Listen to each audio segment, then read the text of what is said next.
গাইবান্ধা আবারও শুরু হচ্ছে বাণিজ্যিক মেলা, যা নিয়ে উদ্বেগ পাচ্ছে সাধারণ মানুষ ও অভিভাবকদের মধ্যে।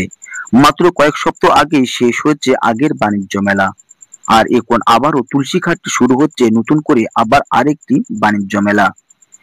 বছরে একবার নয়, এখন গাইবান্ধায় বছরে 3 বার পর্যন্ত অনুষ্ঠিত হতে যাচ্ছে বাণিজ্য মেলা। এমন অতিরিক্ত মেলার আয়োজন অনেকের মনেই প্রশ্ন তুলছে। এত ঘন ঘন মেলা আয়োজনের উদ্দেশ্য আসলে কি? এটি কি সত্যি ব্যবসা বাণিজ্যের জন্য, নাকি বিনোদনের নামে শিক্ষার পরিবেশকে ধ্বংস করার আরেকটি উপায়?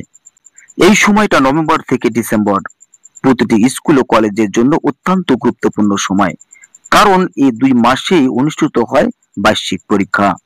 শিক্ষার্থীরা এখন ব্যস্ত থাকার কথা বই খাতা ও প্রস্তুতি নিয়ে, কিন্তু মেলার হইচই, ডিজে মিউজিক, রাতভর গান বাজনার শব্দ মনোযোগ নষ্ট হচ্ছে তাদের পড়াশোনায়। রাত জেগে চলে অনুষ্ঠান, বাজে বিকট সাউন্ড সিস্টেম, যা শব্দ পৌঁছে যাচ্ছে আশেপাশে গ্রাম পর্যন্ত। ফলে শুধু ছাত্রছাত্রী নয়, বয়স্ক মানুষ, ছোট বাচ্চা ও অসুস্থ ব্যক্তিরাও ভোগান্তিতে পড়ছে। ঘুমের ব্যাঘাত ঘটছে, শান্ত পরিবেশ নষ্ট হচ্ছে, আর শিক্ষার্থীদের মনোযোগ হারিয়ে ফেলছে বিনোদনের ভিড়ে।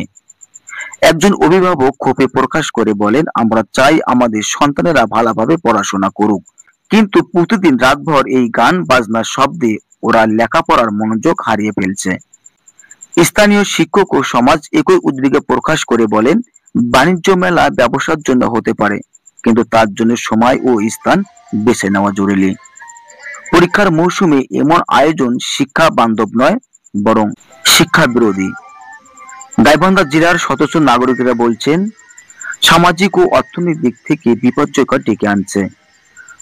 তরুণেরা রাতভর মেলা ঘুরে বেড়াচ্ছে, নষ্ট হচ্ছে সময়, পড়াশোনার অনাগ্রহ বাড়ছে, আর গড়ে উঠছে নতুন প্রজন্ম, যা ধীরে ধীরে হারিয়ে ফেলছে তাদের লক্ষ্য ও ভবিষ্যতের চিন্তা।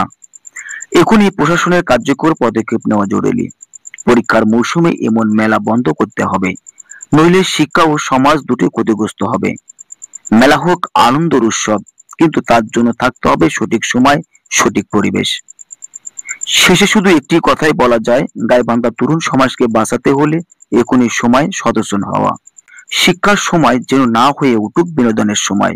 এটাই হোক আজকের মূল বার্তা।